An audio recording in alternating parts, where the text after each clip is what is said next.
بسم اللہ الرحمن الرحیم۔ صرف 5 منٹ کا مدرسہ قرآن و حدیث کی روشنی میں 153واں دن 3 جمادی الثانیہ۔ نمبر 1، اسلامی تاریخ۔ مسلمانوں کو عظیم فتح کی خوشخبری۔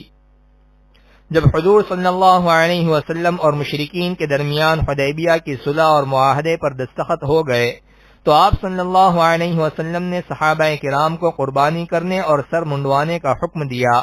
آپ صلی اللہ علیہ وسلم کا یہ حکم صحابہ پر بہت دشوار گزرا۔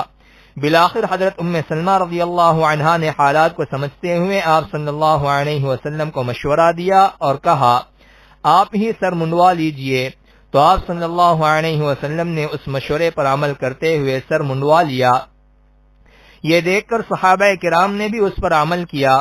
3 روز حدیبیہ میں قیام کر کے صحابہ رضی اللہ عنہم کے ساتھ واپسی کے وقت حضور صلی اللہ علیہ وسلم پر سورہ فتح کی آیت نازل ہوئی کہ ہم نے آپ کو ایک کھلی ہوئی فتح عطا فرمائی ہے۔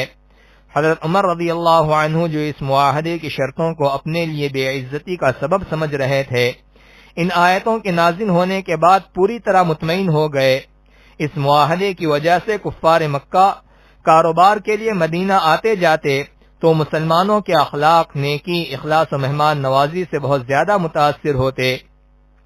اس حسن سلوک کی وجہ سے حضرت خالد بن ولید رضی اللہ عنہ اور عمرو بن عاص رضی اللہ عنہ کے ساتھ بے شمار لوگوں نے صلح حدیبیہ اور فتح مکہ کے دوران اسلام قبول کر لیا۔ الغرض اس معاہدے سے اسلام کے آگے بڑھنے میں زبردست کامیابی حاصل ہوئی۔ نمبر 2، اللہ کی قدرت۔ زمین کا نشیب و فراز۔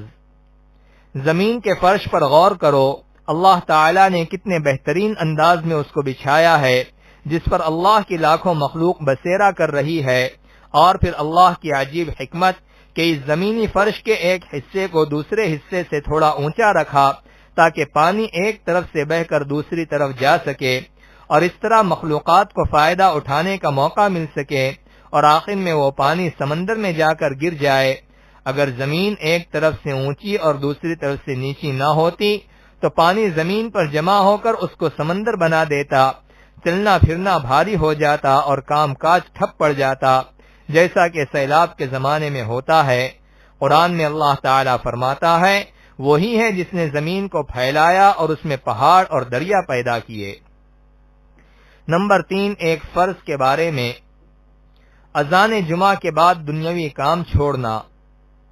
قرآن میں اللہ تعالیٰ فرماتا ہے اے ایمان والو، جمعہ کے دن جب جمعہ کی نماز کے لیے اذان دی جائے تو سب کے سب اللہ کے ذکر یاری نماز کی طرف دوڑ پڑو اور خرید و فروخت چھوڑ دو، یہ تمہارے لیے بہتر ہے اگر تم جانتے ہو۔ نمبر 4، ایک سنت کے بارے میں۔ تیز رفتاری سے چلنا۔ حضرت ابن عباس رضی اللہ عنہما بیان کرتے ہیں کہ حضور صلی اللہ علیہ وسلم جب چلتے تو چستی سے چلتے، سستی سے نہ چلتے۔ نمبر 5، ایک اہم عمل کی فضیلت۔ سورہ اخلاص کا ثواب۔ رسول اللہ صلی اللہ علیہ وسلم نے فرمایا جس نے قل هو اللہ احد 10 مرتبہ پڑھی، اللہ تعالیٰ اس کے لیے جنت میں ایک شاندار محل بنائے گا۔ نمبر 6، ایک گناہ کے بارے میں۔ ماتحتوں پر ظلم کرنا۔ رسول اللہ صلی اللہ علیہ وسلم نے فرمایا جس نے ناحق اپنے ماتحت کو مارا تو اس کی وجہ سے وہ قیامت کے دن قید کیا جائے گا۔ نمبر 7، دنیا کے بارے میں۔ سب سے زیادہ خوف کی چیز۔ رسول اللہ صلی اللہ علیہ وسلم نے فرمایا مجھے تم پر سب سے زیادہ خوف اس بات کا ہے کہ کہیں اللہ تعالیٰ تم پر زمین کی برکات کو ظاہر نہ کر دے۔ پوچھا گیا کہ زمین کی برکات سے کیا مراد ہے؟ رسول اللہ صلی اللہ علیہ وسلم نے فرمایا دنیا کی رنگینی، اس کی خوبصورتی اور زیب و زینت۔ نمبر 8، آخرت کے بارے میں۔ اللہ اور رسول کی اطاعت کا بدلہ۔ قرآن میں اللہ تعالیٰ فرماتا ہے جو شخص اللہ اور اس کے رسول کے حکم پر چلے گا تو اللہ تعالیٰ اس کو ایسے باغوں میں داخل کرے گا جن کے نیچے نہریں بہتی ہوں گی، وہ ہمیشہ ان باغوں میں رہیں گے اور یہی بہت بڑی کامیابی ہے۔ نمبر 9، طب نبوی سے علاج۔ جن کے اثرات سے حفاظت۔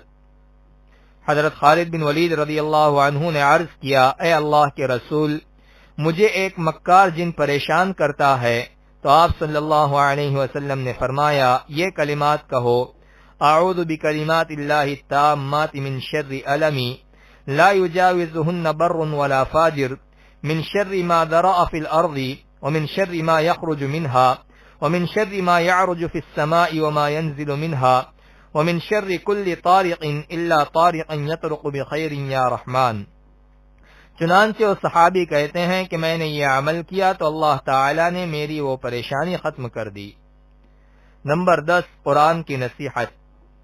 قرآن میں اللہ تعالی فرماتا ہے، اے ایمان والو، اللہ کی نشانیوں کی بے حرمتی نہ کرو، اور نہ حرمت والے مہینے کی، اور نہ حرم میں قربان ہونے والے جانور کی، اور نہ ان جانوروں کی جن کے گلے میں قلادہ یعنی قربانی کی علامت کے پٹے پڑے ہوں، اور ان لوگوں کی بھی بے ادبی نہ کرنا جو اللہ کا فضل اور اس کی رضامندی طلب کرنے بیت اللہ جا رہے ہوں۔